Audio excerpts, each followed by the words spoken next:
What do you want? What's the tea? Yo, tell me what's the tea? What's the tea? Yo, tell me what's the tea? What's the tea? Yo, tell me what's the tea? What's the tea? Yo, tell me what's the tea? What's the tea? Yo, tell me what's the tea?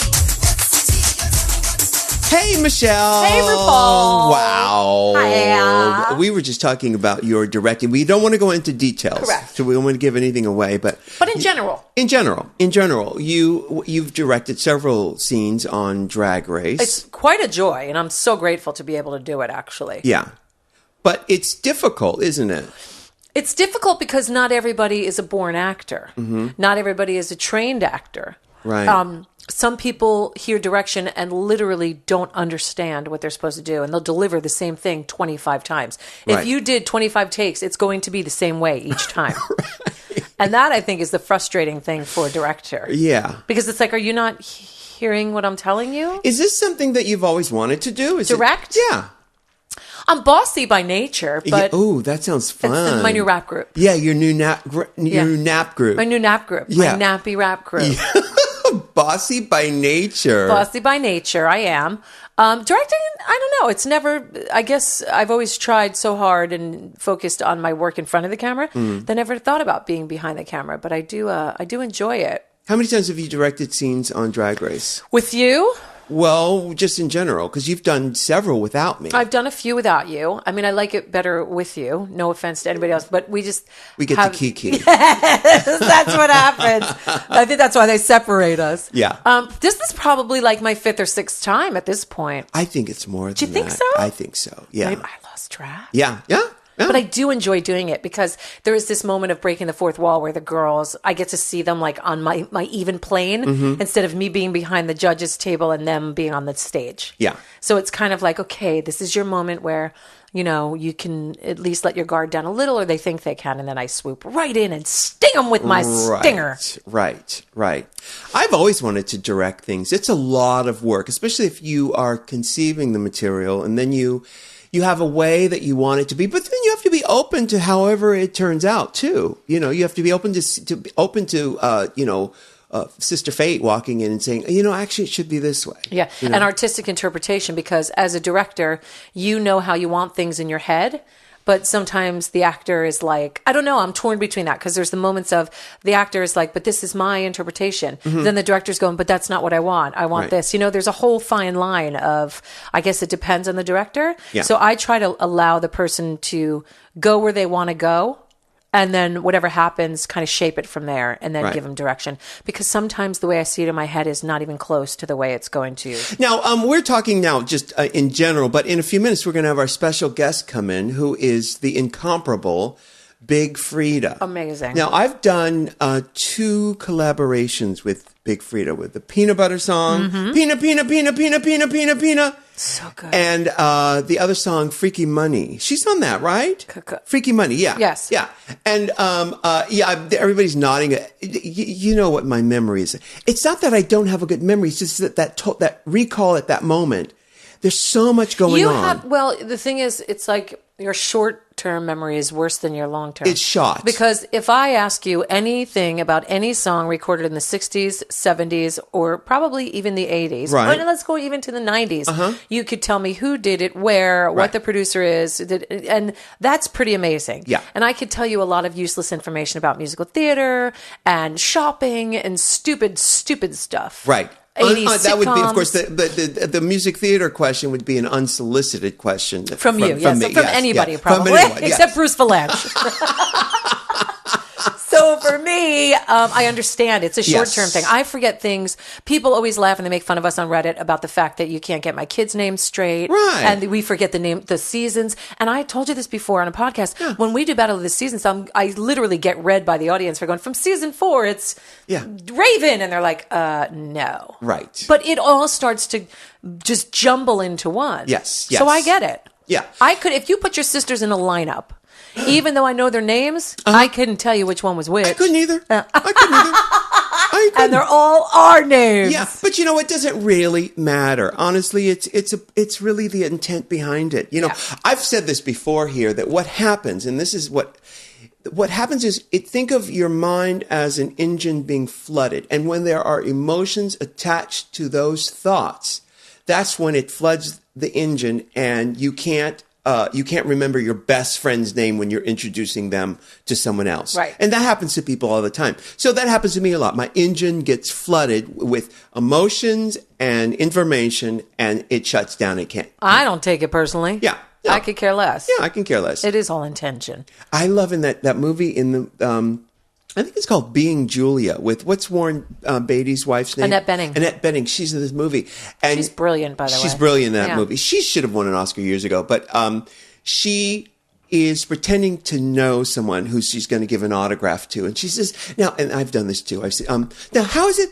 How do you spell your Honey, name? and they're like, Bob. It's B-O-B. And it's like, listen, and no disrespect to the fans out there Yeah. who are fantastic and they love our show. Right. The thing is, when you meet so many people all the time, we know your face. Yes. We know your face. And your energy and your rhythm.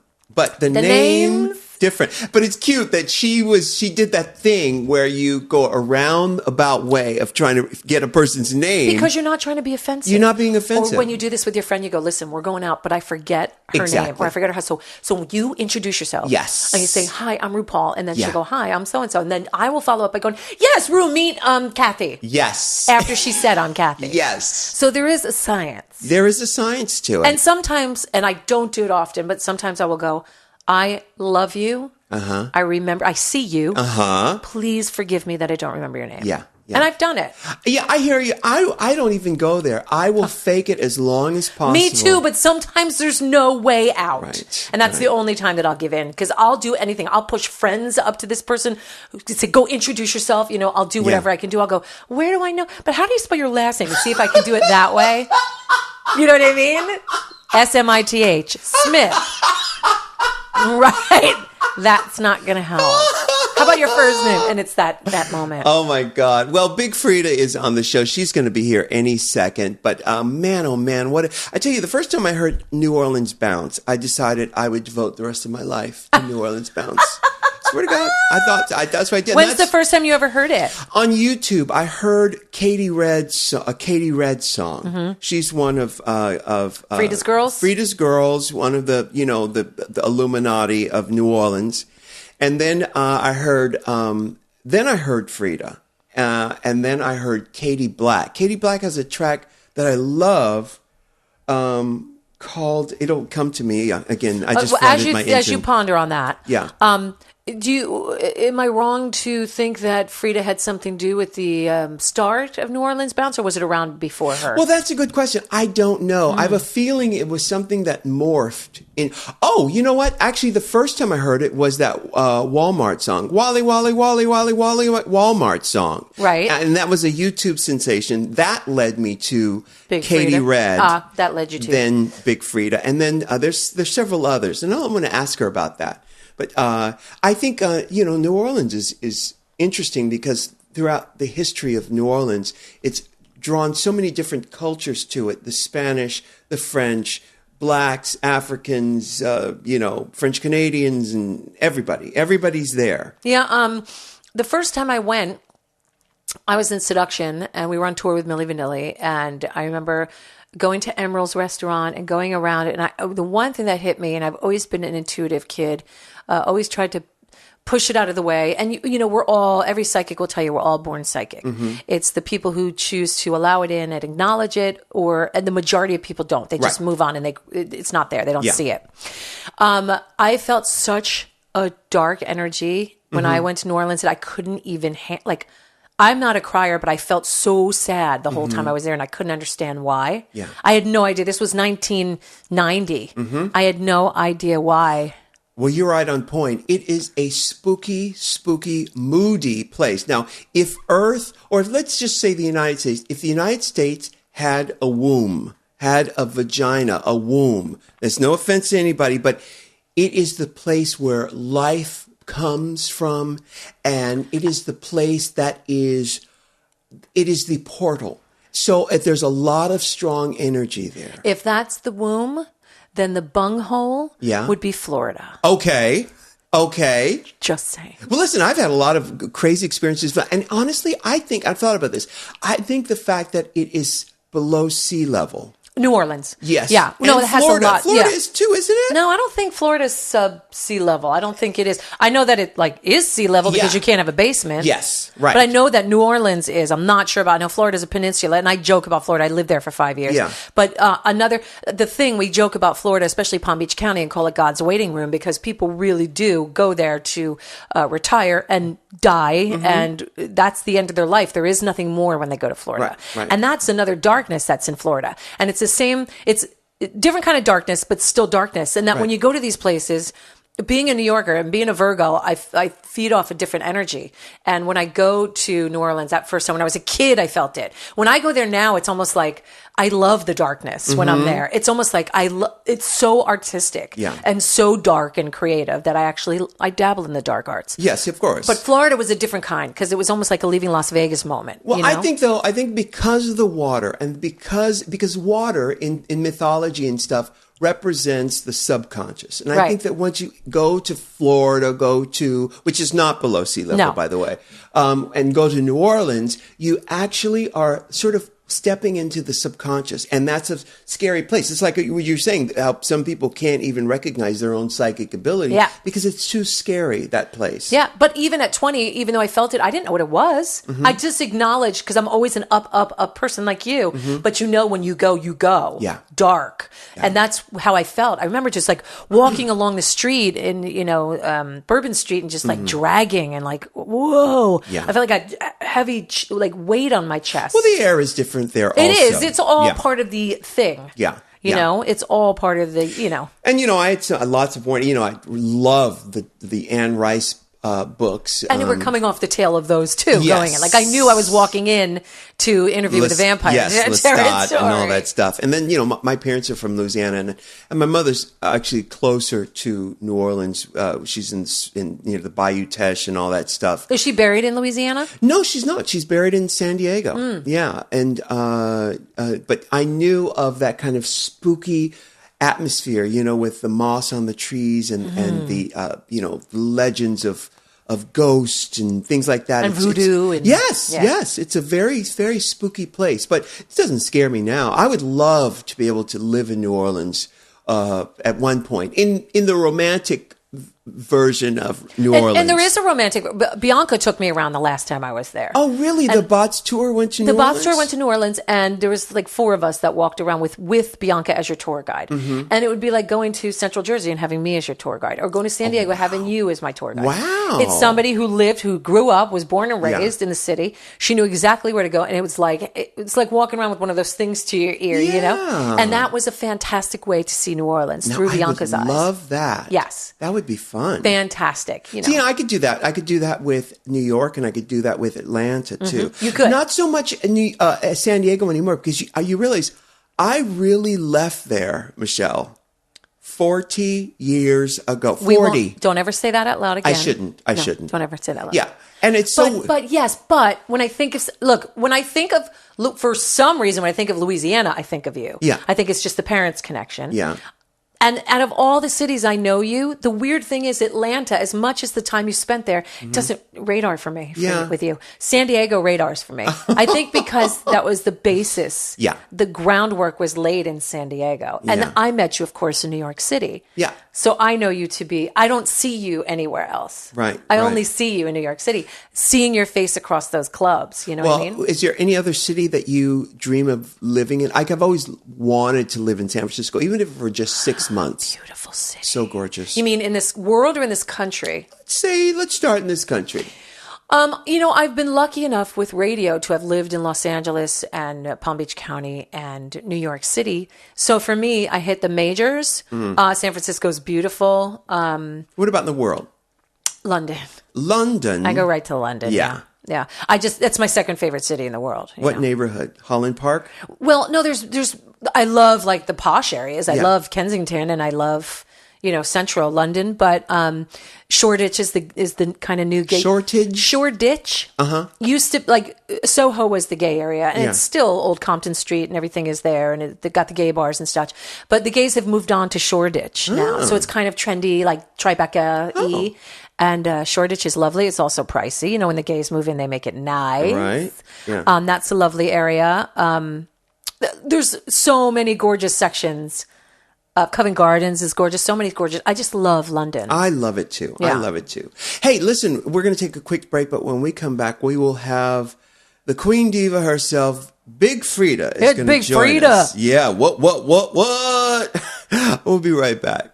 Squarespace. Man, oh man, I just love Squarespace. Me too. I could talk about it forever. Well, this is the thing. You know, everybody needs a website, especially if you got your special interest or if you are a business person. you need one anyway. You need a place where people can find you, and Squarespace has made it so easy for you to create one on your own. And you can get started with a free trial at squarespace.com with no credit card required. Yes. They recently launched their latest version called Squarespace 7, which has a completely redesigned interface, new templates, and an incredible new feature called Cover Pages. Cover pages. Cover Pages! Put the bass in your website. Yeah. Making a website has never been easier. And when you're ready to purchase a plan, get 10% off with the offer code RU. That's squarespace.com, offer code RU.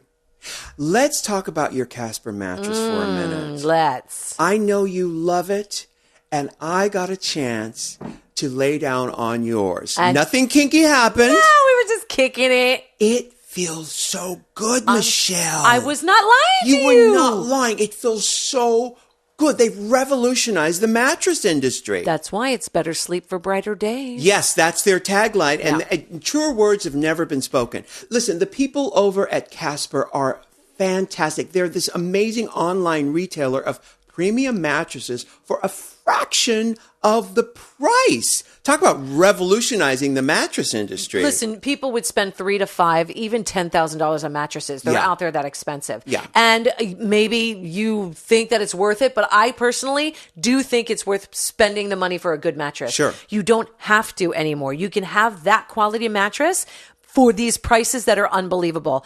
Listen, Casper starts mattresses at $500 for a twin size mattress, $600 for the twin XL because they have those little extra long ones, $750 for a full size, $850 for a queen, $950 for a king size mattress. Now, you're thinking that's not really expensive. What kind of mattress is it? Let me tell you something. $950 buys you the most incredible mattress I have had. My husband is an insomniac like you are. Oh, really? He has had the most incredible nights of sleep Great. because of our Casper mattress. I love it. Now, this is because they have this new hybrid mattress Yes. that combines Yes. premium latex foam with memory foam, so they're extra comfortable. They also have a risk-free trial and return policy. Try sleeping on a Casper for 100 days with free delivery and painless returns. That is 100% risk-free. So what are you waiting for? And I will say this, if you guys are used to sleeping on the regular ones with all those coils, Yes. give yourself 2 or 3 days to adjust to it because it's almost like when you adjust to it's almost like a Tempur-Pedic mattress and you lay in those mattresses, not on those mattresses. Right. So your body has to get used to it. But because they have this hybrid mattress, it is perfect. But it does take, when you're used to one thing, Sure. your body signals a difference. And when you get into it, girl, you are going to sleep. I love it. I can attest to that. It was fantastic. Now, get $50 toward any mattress purchase right now by visiting casper.com/RU. Terms and conditions may apply, but Casper.com/RU will get you started and get you onto the best sleep of your life. Do it. We are back from our break. We've got the one and only Big Freedia's here. You already know. Hey, I'm so happy to have you here. I'm so happy to be here with you. Because you're on the road all the time. Yes. How many nights a year are you out on the road? Oh my God. At least 200. 200. 200 or better. Oh my goodness. But that's great though. It is. It's amazing just to be able to travel the world, see, all different parts of the world, and also get to interact with all those fans from around the world. It's an amazing feeling. But there are so many people on the road with you. When I see your TV show, which is on Fuse, Like MC Hammer. it's like so many people. How do you pay all those people? I see my ass. I pare it down. I ain't. It's just honestly, it's just We about travel alone. alone, or I have 1 or 2 people coming with me. Well, it depends on actually the budget of whatever the event is. And if the event can afford to pay me a lot, I afford to bring out all of the dancers. Right. If it's a low cost, I bring out less people. Right. So it just depends on the amount I'm making or the overall amount the whole weekend. Now, when I watch your television show, and I know we're going to talk about your book in a minute too, but when I watch the TV show, it's number white folks in the audience. Well, mostly majority. It's a mixed crowd, though. I mean, black, white, Chinese. I have a little bit of everybody in there. Yeah. You may not see all of them, but they're in the building. They're in the building. Let it be known. Yes. What's your favorite place to have traveled? My favorite place to have to travel was Amsterdam. Oh, I love is it because of the weed? Of course, it's because of the Oh, Well, there's more than that. Well, I mean, of course it's more than that, but Yeah. it just like, when I first went, it just blew me away. And just like the weed menu and you got a menu there. Yes, you can smoke in a coffee shop. I mean, I never saw so many bikes in my life. I know. Right. And isn't that crazy? I mean, like, they have these parking structures, double deck, triple deck, full of bicycles. And you're bikes. more likely to get hit by a bicycle there than you are by a car. Yeah. Yes. Yeah. And I mean, then they had the red light district and the Yes. cute little boats, and it was really romantic and it was cute. And I got to spend time there with Devin, so it was really special for us. And Devin is your partner? Yes. It is a very romantic place. Yes. And you know what? The people are so sweet. It's a great look. We were talking about cities that we'd live in. Yeah. Amsterdam's an incredible city. I love it. Yeah. And the most important part, though, is that they put the money back that they use for the weed back into the school system. So that's just a key thing that we should be doing all around the world. You know? Yeah. How old were you when you smoked your first joint? I was about 20. What? Oh, that's Yeah. late. Why so late? Because baby mama didn't play that. Mama smoked her joints, and that's all I did was smell the aroma. Really? Yeah. And did she threaten you and say, if you do this, you're going to get in trouble? No, I mean, she always would like smoke around us, and if it was just like adults in the room, she would like go in your room. And then when I got older, I started asking her, what is that funny smell cigarette? And so she started explaining it to me and really just breaking it down to us. And then when I finally started smoking, she was like, if you're going to smoke at home, and I don't want you in the street smoking. I want you to be in a comfort zone, and I want you to be safe with me, So I actually got smoke my first joint with her. That is that's wild. crazy. Yeah. That's crazy. And so you've been Amsterdam. Have you been to China or Japan? No, not yet, but they're on the books. I've been to Berlin, Amsterdam, Paris, Sweden, London. Oh my good. And they love it. They love the bounce music. They love it. Because I was just telling Michelle a minute ago, the first time I really heard bounce music in its purest form was on YouTube with that Wally Wally Wally Mart thing. And then I heard your stuff. No, then it was Katie Red second. Katie Red, and Katie Red is how I found you. Now, tell me about the scene. Now, I know there's what's his name? Oh, I saw him on Judge Judy. Sissy Nobi. Yes. I saw him on Judge Judy. He was on Judge Judy, wasn't he? What happened? He was on Judge Judy because somebody sued him for not showing up at a gig. Yeah, these girls put together a charity or some type of picnic or something, and I can't say his name. Sissy Nobi. Sissy Nobi. Obi Nobi. You know how I am. Yes, I know, girl. Obi-Wan Kenobi. He didn't show up. And he went on Judge Judy. They sued him. He went on Judge Judy. Did he win? No. Of course not. How could He you win signed if a you don't contract. Right. Yeah. You signed a contract. You don't show up. You have no grounds to stand on. Yeah. That was a silly move. He should have settled out of court.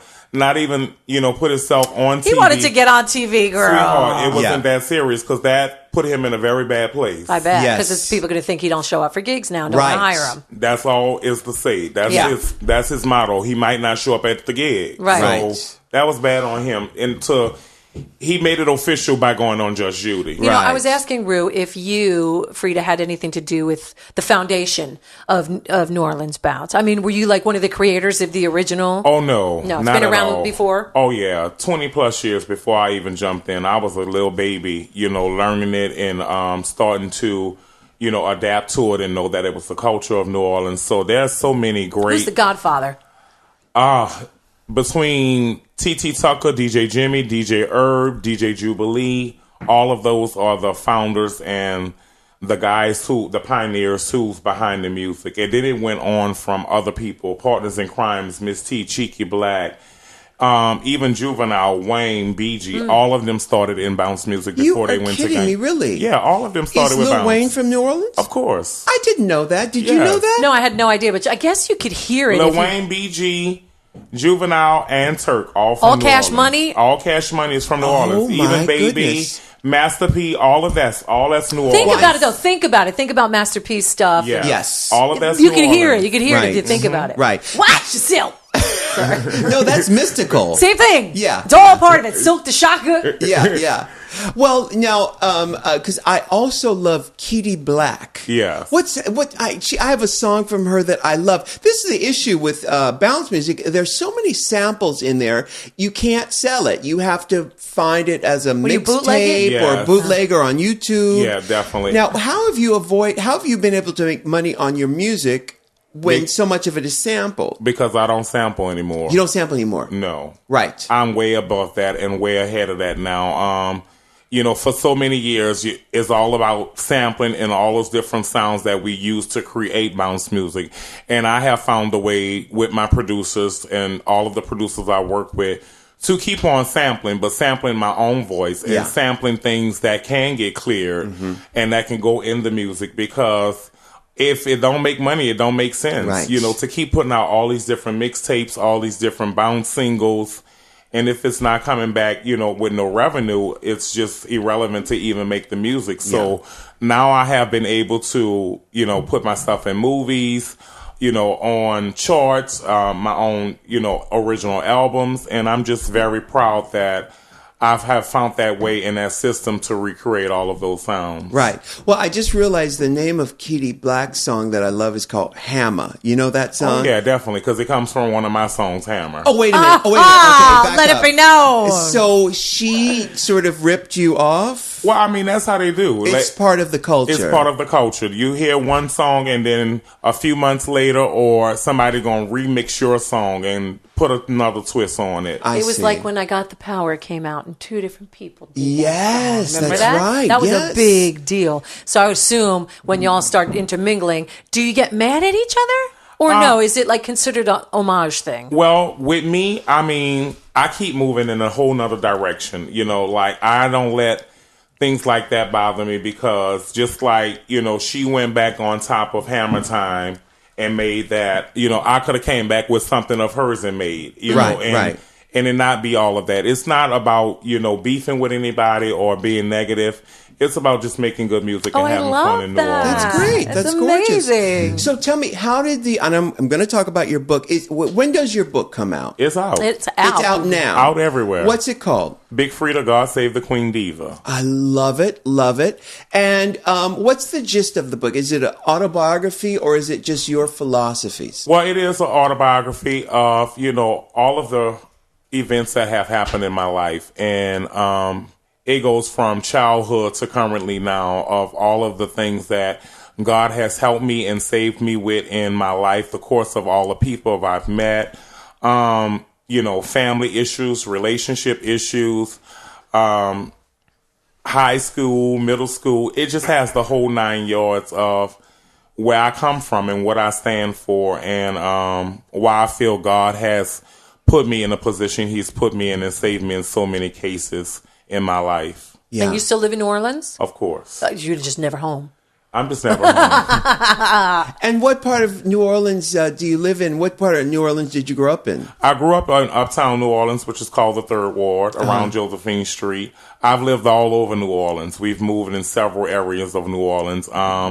I bought my first house in Gentilly, but now I bought my next house in New Orleans East, which is a more bigger neighborhood. Gentilly, that sounds Isn't so that fabulous. gorgeous? What's it called? Gentilly? Gentilly. I love that. Gentilly. I That want to is- name my daughter that. Gentilly. Yes. Uh-huh. Gentilly Visage. Yes. Nah, that's cute. That's Cute, really cute. right? It Thank is. you, Now, Frida. if somebody, now I want to go back to the book. Now, how long did it take you to write it? 2 months. What? Oh, yeah, so we did it in 2 months, which was unbelievable, because Simon & Schuster gave us this deadline. Me and Nicole just went to work, and she started flying down. Nicole is your co-writer. My co-writer and also my publicist. She started flying down, spending numerous amounts of days with me, interviewing all the people that's in the book. I took her all around New Orleans, all the places I grew up, my church home, my schools, like everywhere, my neighborhood. We just went through it all, and she just really worked, constantly back and forth with me night after night, drilling 2 me. months. Girl, She got on my nerve. Inept. It took me almost 2 years to write this book. Yeah. 2 months? 2 months. Did she sleep? I don't know if she did, because every time she needed a question, she was calling me or texting me, and I was like, girl, I am over you. Yeah, I am so over it. Yeah. Now, did you do the audiobook? Because we love audiobooks here. No, I haven't did the audio. Are you going to do it? I hope so. That would be great. Yes, I hope so. And if someone was going to make a movie of your book, Oh my God, yes. who do you think would play you? Or would you play you? I will play me. Come on, Joan Rivers. Well, it's been asked a couple of times, and we've been talking about it, and hopefully we get somebody to pick it up, as a movie, and I will be very excited. It may be hard for me to play me, just all of that old, stuff. So whoever the best actor is to play the part, may they win. Yeah. And now with the television show, which is, in how many seasons have you done of the TV show? I'm on my 4th season now. You're shooting it right now? No, I'm done shooting. Oh, we're about to goodness. air next month, September 30th. Wow. Yeah. So how did that happen? Tell me about that. Well, one of my managers, which is Melvin. How many managers do you have? I have 3. Why? Well, I have who is my head manager, who deals with the oversee of everything. I have a tour manager who goes out on the road with me. Yeah. And then I have a personal manager who's in New Orleans, who handles all on-ground stuff in New Orleans and all New Orleans bookings. Mm-hmm. Just anything in New Orleans. If I need him, he's there. Local stuff. Yeah, local stuff. And then that can't be done by one person? Not really, because one live here, one live in LA, one live in Texas, one live in New Orleans. Girl, I see a lot of money going out the window. Yes. Yeah, it is. I'm just saying. And it is, and I am in the process of Consolidating. Yes. Thank you. Very much. Yeah, When you start, it's a learning process. You try to figure things out, and I'm on that journey now to consolidate things a little bit, save a little bit more money, put a little bit more in the savings, and make it happen. Okay. So I want to know about the TV show. We're going to go to break in just a minute, but the TV show, how did that happen? Well, Melvin said that, with all the things that happens in your life, it's a show. We need to find a show.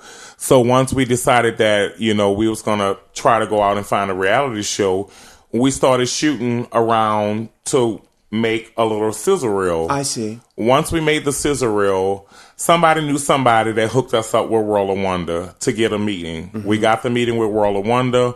World of Wonder fell in love with us. They did a talent hole on me, and then they shopped the show. They shopped the show for about 2 years, and then Fuse picked up the show. Once Fuse picked up the show, we got the green light for season 1.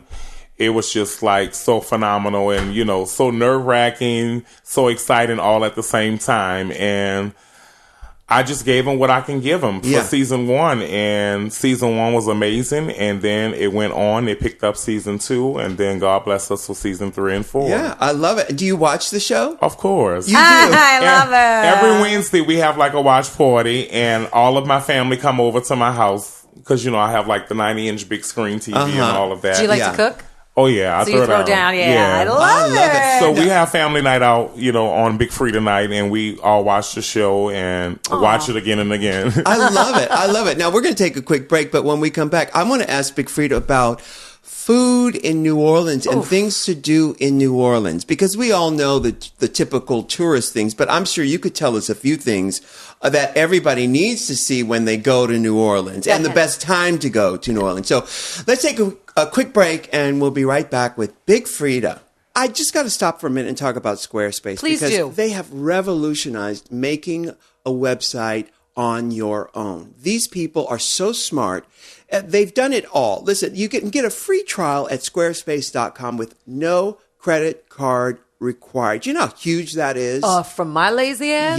Yeah, it's huge. Squarespace recently launched their latest version, which is called Squarespace 7, which is a completely redesigned interface, new templates, and an incredible new feature called cover pages. Now, a lot of our listeners have written in and said they've created websites so easily. What's the address they write into us? RuPaul podcast at gmail.com. Yes, and they tweet their websites to us. It's just brilliant. I feel so proud of these people who can do this. But it's really easy with Squarespace. That's the thing, you guys. You could do it yourself. It is so, so simple. Now, we've got an email here from Tom. He says, "Hi, guys. Firstly, What's the Tea is the most therapeutic thing I listen to. It's become my meditation." Oh, my God. What does that say? I love it. Tom from London. All right, babe. Listening to the show totally convinced me to check out Squarespace. I've now built a website that I love. This is why we do what we do. Yes. Because he loves it. Yes. And it's easy. And it's made his life easier. Yes, that's what it's about. So he said, a lot of my work is androgyny and drag-based. Something that I've always been drawn to is I just love beauty. It's a documentary portrait series that he shot over a year ago of the London drag scene, which I adore, including many of your drag race girls from their times performing at the Meth Lab. Wow. My website is Tom Selman, SELMON.com. I hope that the podcast continues. It's lovely to have on whilst I edit. P.S. I think another reason why I find your podcast so soothing is because it reminds me of talking to my Jewish aunties. Aww. Who also use words like "meshuggah." Oh my goodness. Oh, I love it. Thanks, Tom. That's a whole Geschickte story he's told there. Fakakta. Yeah. Hey, listen, if you want to be like Tom and create your own website, go to Squarespace. It's so easy. And listen, when you're ready to purchase a plan, get 10% off with the offer code RU. That's squarespace.com, offer code RU. All right, we're back with Big Freedia. Now, before the break, I wanted to ask you about food and New Orleans, because New Orleans is synonymous with food. Now, we all know of Emerald's. We know, is it Dookie Chase. Dookie Chase. And Café du Monde. Yes. For the beignets. What are some, if a good friend, if I was, and Michelle, we're going to New Orleans. Where do we go? We're going to have to take you in the hood. All right. And we're going to have to take you to Cajun's and get you a nice sandwich or a French on po' boy. French po' boy. It's called Cajun's? Yeah, Cajun Seafood. What's the address? Cajun Seafood is right off of Claiborne, which is Claiborne runs from uptown to downtown. And what's the cross street of Claiborne and what? It's close around Esplanade, not far from Esplanade. And Cajun's is, do I need a reservation? Oh, no. You just walk in, you might be standing in a line of about 40 people. You're really? kidding me. So what's the best time to get there? I mean, best time is 8 a.m. for a po' boy. I love it. No, it's like in the evening time, probably midday between like 2 and 3 right before school lets out, because it's probably packed around lunchtime.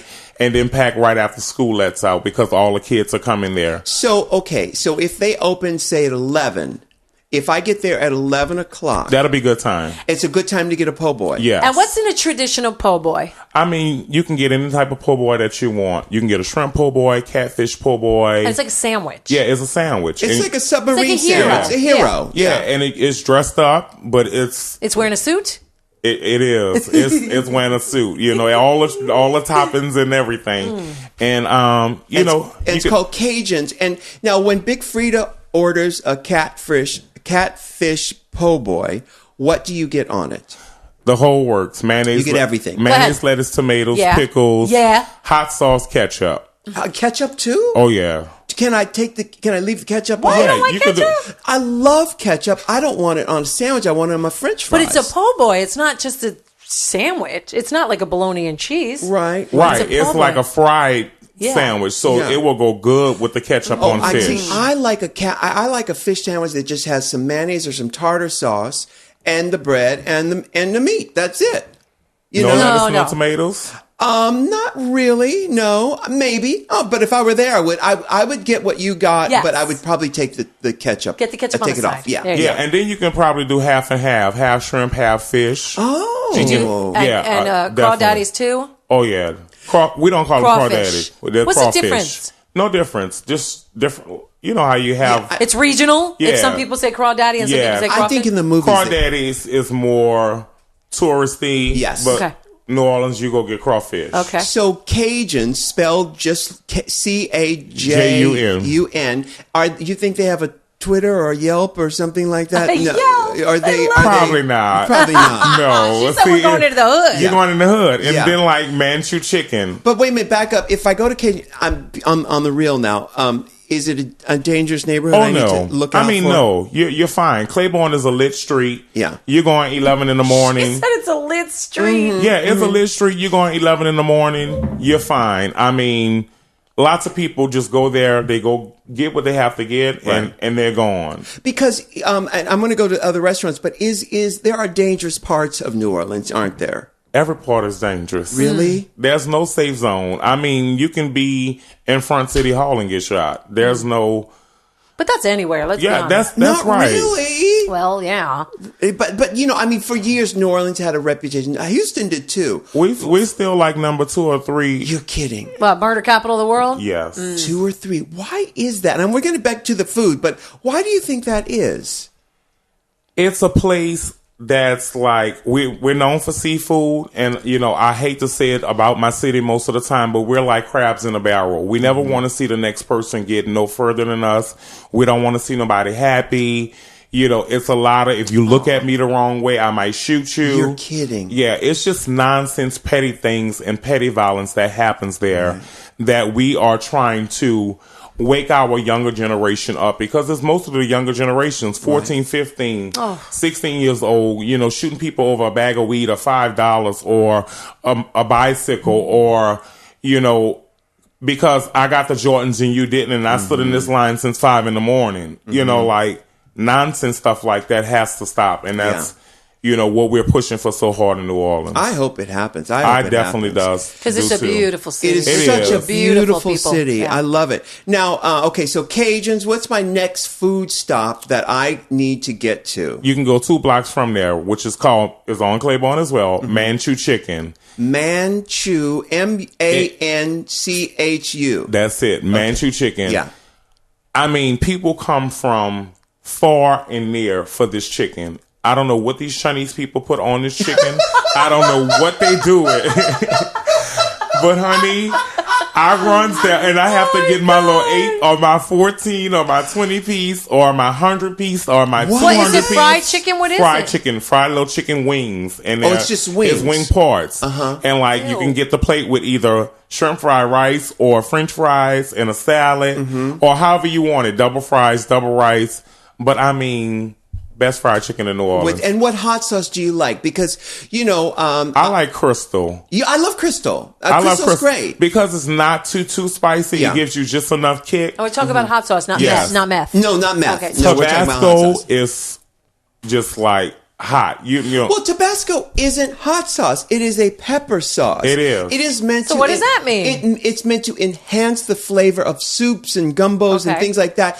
It's really I like not. the green Tabasco I'll put on a Chipotle bowl. But that's not that hot, is it? It's got a kick. I like a hot sauce. Well, what's the difference between Crystal and like Tapatio or something? Well, Crystal and Tapatio are very similar. Okay. Tapatio is obviously a Mexican one, but Yeah. Crystal is a Louisiana hot sauce. Yeah, it. just You like know. Tabasco. Yeah, and Tabasco comes from Louisiana, but it is a pepper sauce, and I'm not fond of Tabasco directly on my food. I like Crystal or Red Rooster Or Sriracha? Frank's. I like Frank's. Yeah, Frank's like is Frank's. good too. Yeah. But see, like Tabasco, I love it like on Lay's potato chips with ketchup. Really? You know. Ketchup on your potato chips. Oh yes, Lay's potato chips, ketchup, and Tabasco What hot you sauce. mean? Like you dunk it? No, you mix it all up in the bag together, or Oh, but see, that's that way you that's get a the New chips. Orleans thing too. Yeah. No, the chips get soggy. I can't have my chips Yeah, but they get soggy. all Well, soggy. they don't be that soggy because you don't put that much ketchup and you eat them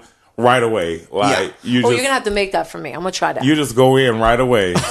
I'll try that. So Cajuns and Manchu chicken. Where do we Yeah. go for beignets? Of course, the only place. Only place. Cafe Du Monde. Cafe Du Monde for beignets. Yeah, 24 hours. Now, what is Is a... it 24 hours? It is. People roll up there at any time. Anytime you can get your little hot beignets, baby. Yeah. They're in a bag. Yeah.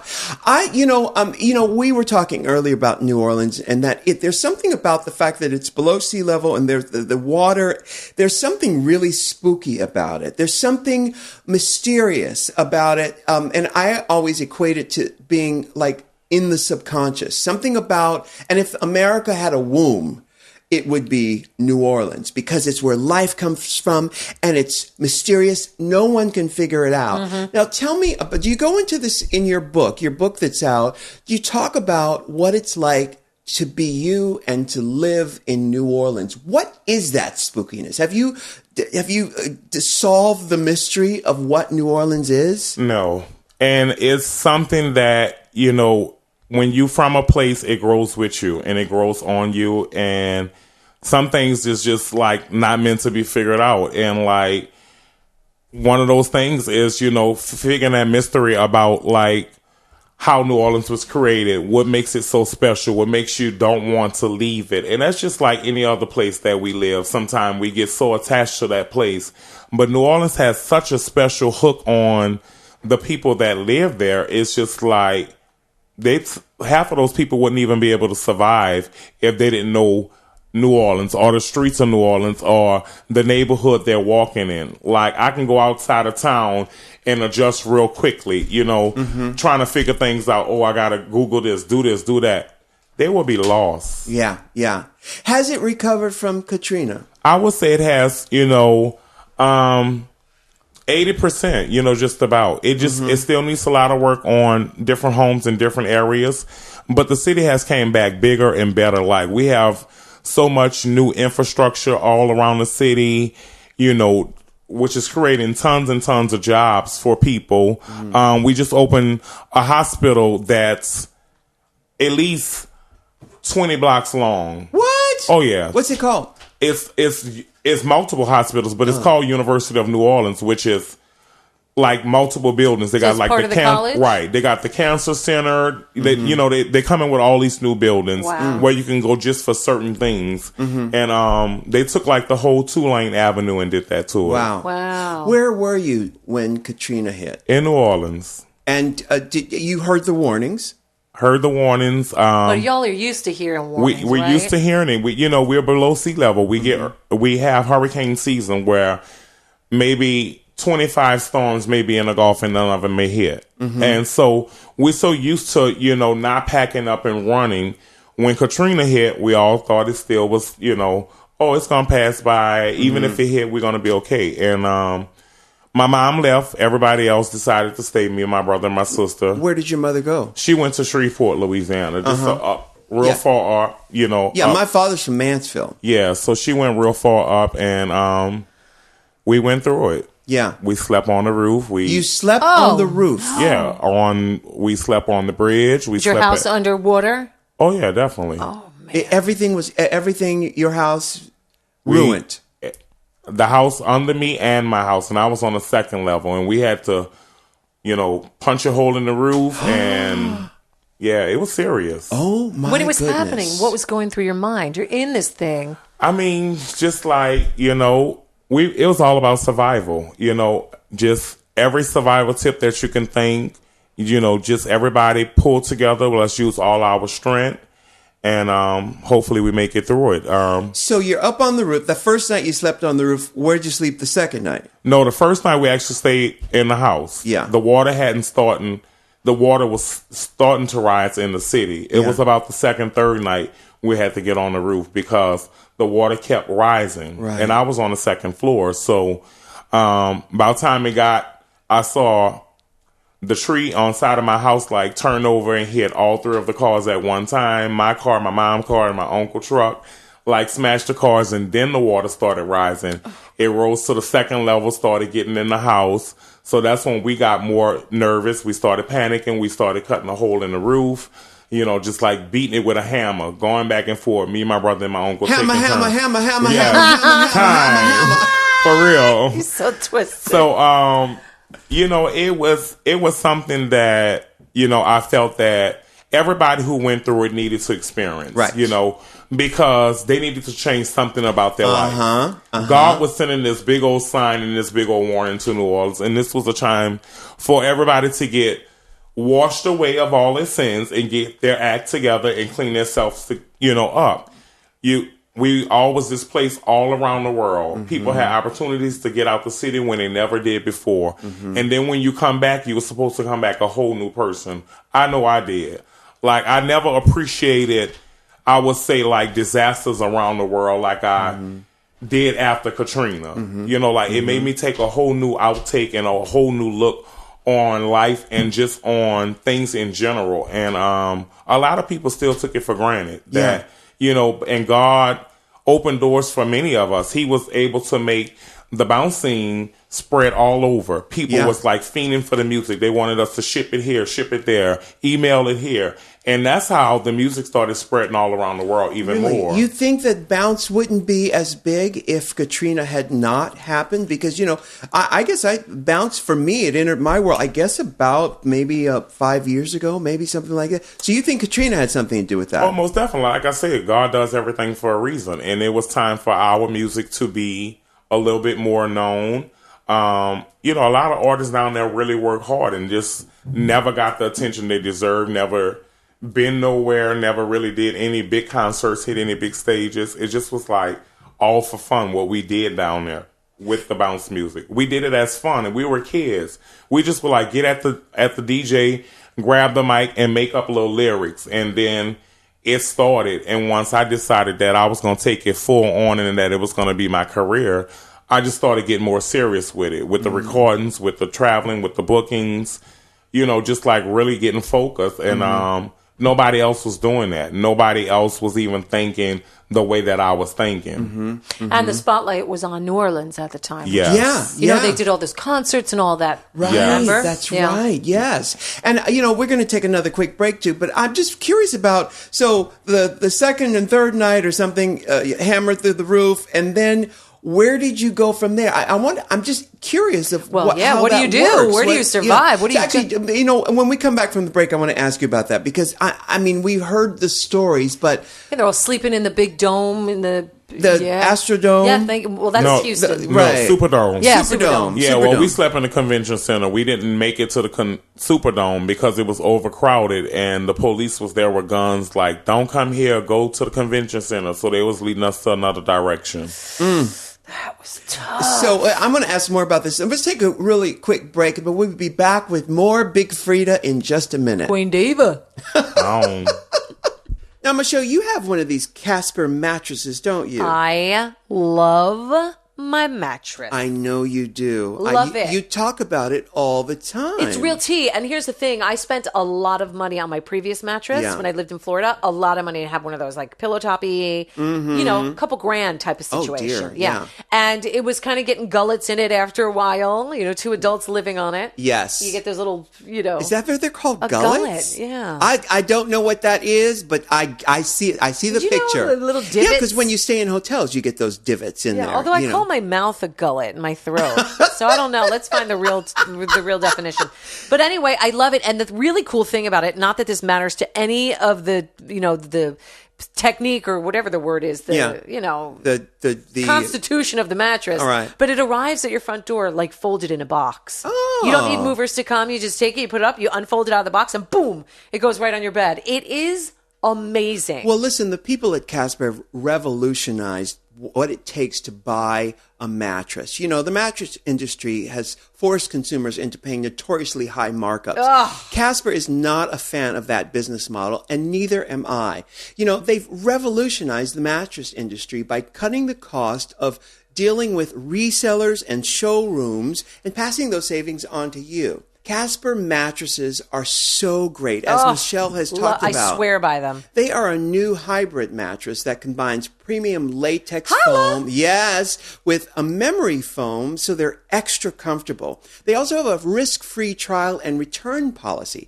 Try sleeping on a Casper for 100 days with free delivery and painless returns. So wait a minute. So you sleep on 100 days and you bring that mattress back. You say, I don't want it. I had my 100 days. I don't want it. What happens to it? They will take it back and they will probably recycle it and give it to one of our queens to pad their ass They'll with give it to Morgan McMichaels and Raven. Because those girls know how to pad. Girl, they got an entire queen-size mattress on their ass. Yes, I yes. love And you can also get $50 toward any mattress purchase by visiting Casper.com/Rue. That's right. Casper.com/RU. What are you waiting for? Look no further. Go on over to Casper.com/RU and get started today. Okay, we are back with Big Freedia. God, so many questions to ask. Such an interesting life. Such an interesting life, and you are still a young child. That's right. You really are. Now, we were talking about Katrina and the effect it had on New Orleans, and you, specifically, you had to bust a hole through the roof on the second night because the water kept rising. Now, just give me the truncated story. How did you get off the roof, and how did you get from the roof to the convention center to sleep? Well, we had enough. The water didn't rise all the way like to the roof in the house, which was a good thing. So we was able to come back in the house. We got rescued. Underwater? Somewhat. Like our bottom was underwater. Yeah. We was able to get rescued by a boat. That's when the boat came. Whose boat? Just a random person in the neighborhood was saving people. Really? Yeah, definitely. All the way up to the second floor. Yeah. Because that's what it was. How crazy. You think about living on a second floor, you don't see anything by your window. Yeah. And you're sitting there and a boat comes by. That's crazy. It was a man and a wife, a husband and a wife, and they were rescuing people out the neighborhood and bringing them to dry land.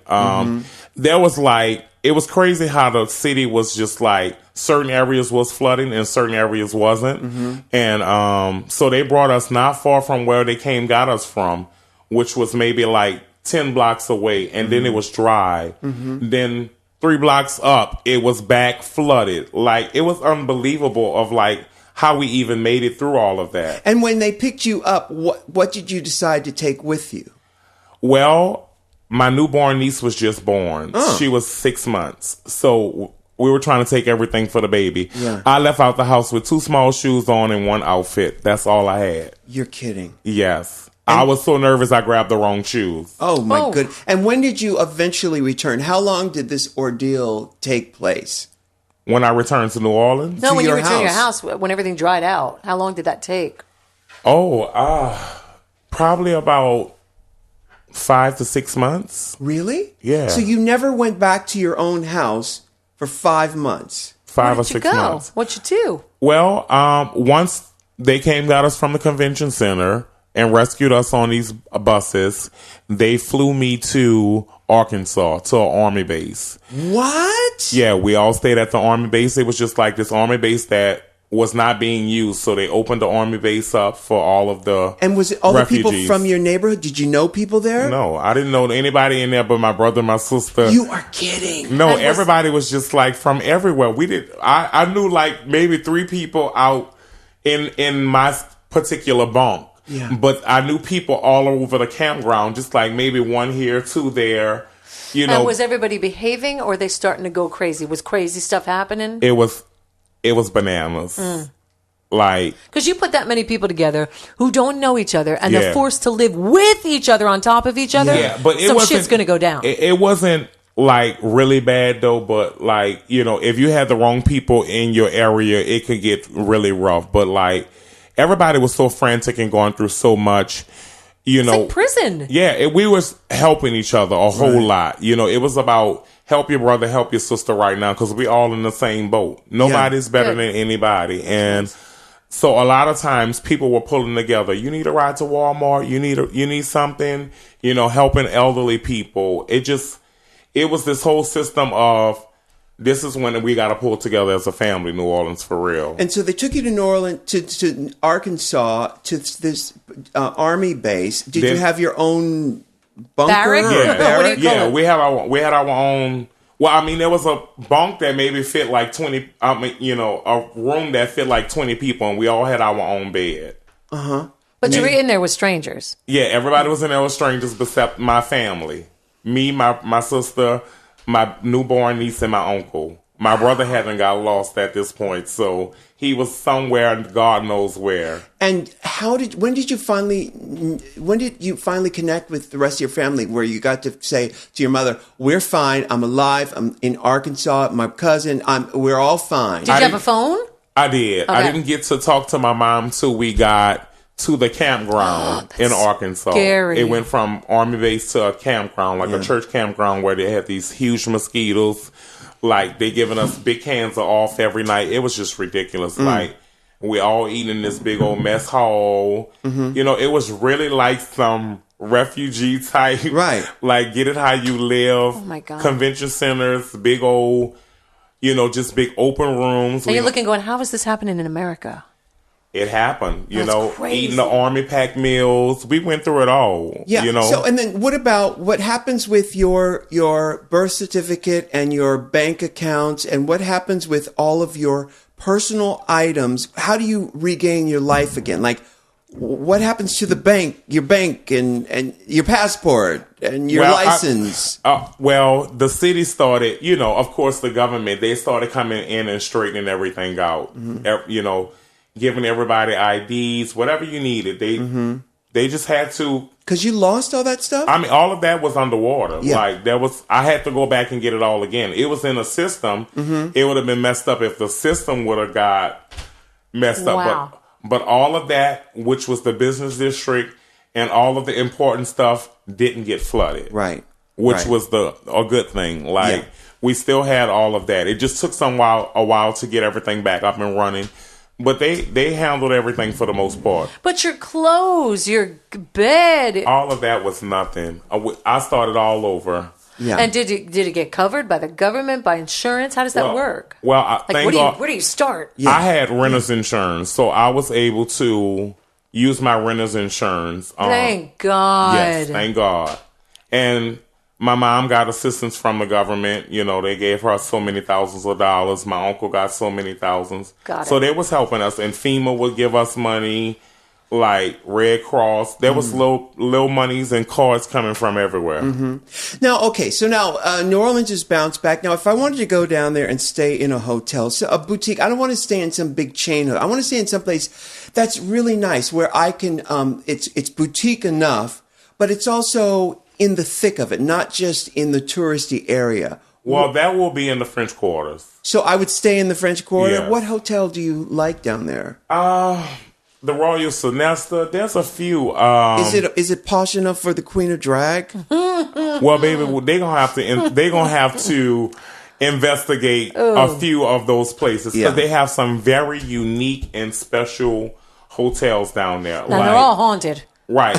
And I mean, I ain't scared of haunted. just, you know, you have to tell them what you want or, you know, what you're looking for, and it's down there. Whatever you want is down there. We have some of the cutest and little special hotels in the French Quarter. I love it. You know, I love to go down there and have a vacation and eat and go way off my diet. The food is insane. I love it. I would just love it. That's a treat to yourself. Absolutely. Yes. And because, you know, every time I've been down there, I've done the touristy place. I was either working or I had to stay where the client had me stay. And it just felt like I was enclosed. I wasn't really in New Orleans. No, you have to do it Big Freedia style. Yeah. So what's next for Big Freedia? You got the book, you got the TV show, you're touring constantly. How do people find out if you're going to be playing in the city near them? BigFreedia.com. BigFreedia.com. But Frida spelled like Freedia. Yes. Now, why is that? Well, my name is Freddie, so we kept Wait a minute, your name is Freddie? Yes, and we kept it authentic to Freddie. But when I was younger, one of my gay friends gave me the name. Was like, we're going to change your name from Big Freddie, because they used to call me Big Freddie, to Big Freedia. Yeah. And when we did the spelling of it, I was just like, I'm going to keep the I in it because it's close to Freddie. And I'm going to just, you know, call it Freedia. We're going to take the I out and so it's silent. But this is the way it's going to be. And it's going to be unique and different because if I knew if somebody else spelled the Freedia, it would be just, you know, Freeeda. And I didn't want to be like everybody else. I wanted it to be a special name where, there's only one Big Freedia. Right, because it's spelled, for people it's spelled like Big Freedia. Yeah. Big Freedia. Now tell me about the drag part of because you wear hair, you wear lashes. Nails. You've got your nails on. I got my nails on. And explain to people who don't understand your style of getting done up. Yeah, it's I have my own style. I don't go into full drag, Well, yes, you do.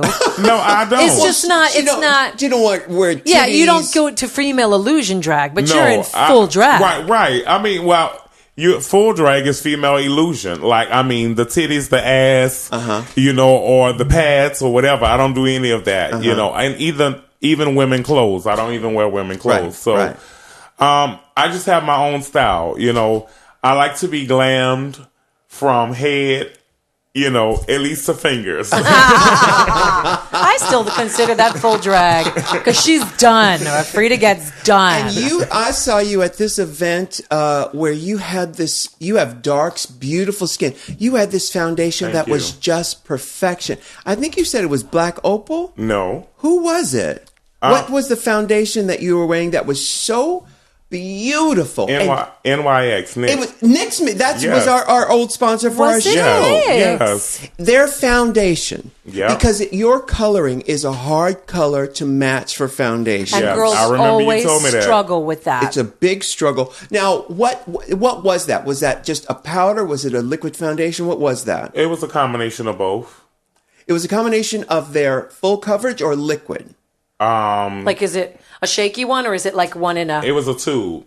It was in a tube. Yeah, so that's liquid. Yeah, it was liquid. So it was NYX Cosmetics in a tube. Cream foundation, yeah. Cream foundation. Right. Yeah. And what powder do you? Because this is the thing with brown skin, and this is a lot of brands do this. If they have a tendency on brown skin to turn gray. Yes. And somehow it does not do that on you. What powder are you using? Because you have makeup people. She don't get ashy. You have makeup people. I do. I don't know what brand that was that she used. Now, this was at the Paramount Studios that time for that event. Who did your makeup that night? Jessica did. Does she normally do your makeup? Here in LA, yeah. Oh, she doesn't travel with you. No. What's Jessica's last name? DeBen.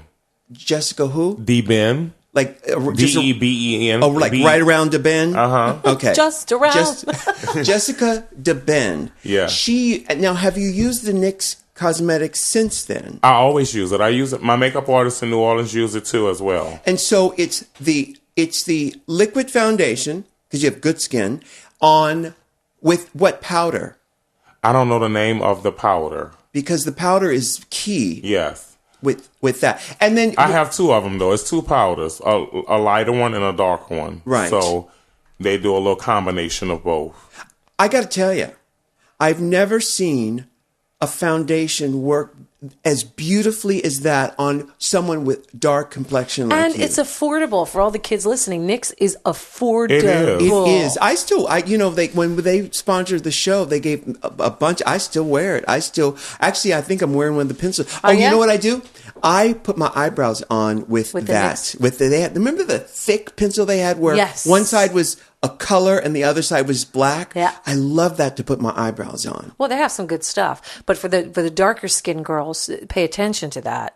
We talk to you all the time about finding the right color, and Frida's got it. So it's by NYX. I love it. Your career is just so amazing to me. I am so happy to call you a friend, to call you a collaborator. We've done 2 songs together. You're going to be on my Christmas album. Yes, I'm excited. I think you are just amazing. You are absolutely anointed, and you know it. You know it. And you are just amazing as well. I mean, I look up to you. You're one of my biggest role models. Your hustle and your grind is just amazing, and like your spirit and just all of the things that you put out and give back to the community is just unbelievable. Oh, thank you so much. And thank you for being on the show. We learned so much about, I know. about your life, your new book, which is called what? Big Freedia, God Save the Queen Diva. I love it. Is it available on like through iTunes and Yes, iBooks? iTunes, Amazon, everywhere. Oh, perfect. And you have a new album coming out? That's right. Good times. Good time. Perfect title. I love it. So much information from Big Freedia and so much information about New Orleans, because who better to ask about New Orleans? No one. Than Big Freedia. The mayor. Yes. Well, thank you so much. And Michelle, until next time. Bye. Bye, Big Freedia. Bye. Bye, Freedia. Bye. Can I get an amen? Can I get an amen? If you can't love yourself, how in the hell you gonna love somebody else? Can I get an amen? And don't forget to subscribe on iTunes. If you can't love yourself, how in the hell you gonna love somebody else? Amen.